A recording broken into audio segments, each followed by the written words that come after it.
Justement, l'émergence de la classe moyenne agricole est un levier incontournable de la croissance. Selon l'analyste Driss Saoui, cette vision royale vient à point nommé. Je vous propose de l'écouter.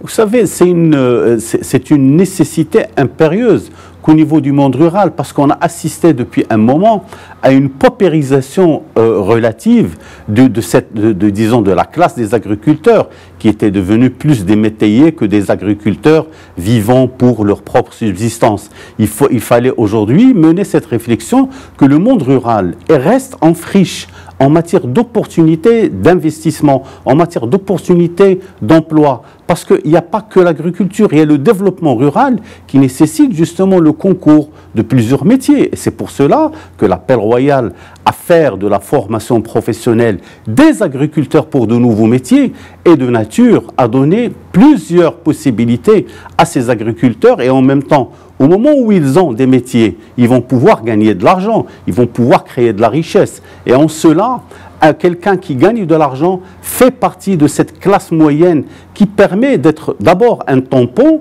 mais en même temps un levier de croissance et de développement et d'investissement. Ne l'oublions pas, il y a aussi cette réflexion sur laquelle le roi a insisté. Il faut sortir de cette perception négative de la formation professionnelle comme étant, disons, une direction pour ceux qui échouent dans le système scolaire. Au contraire, c'est un véritable outil de développement des compétences que l'on va utiliser au niveau du monde rural et surtout de la mobilisation de tout le potentiel qui n'est pas encore révélé par le développement de l'agriculture, par le développement du monde rural. Et je pense qu'il y a une citation importante dans le discours, celle de la mobilisation des terres collectives qui sont très importantes parce que ça constitue un fonds.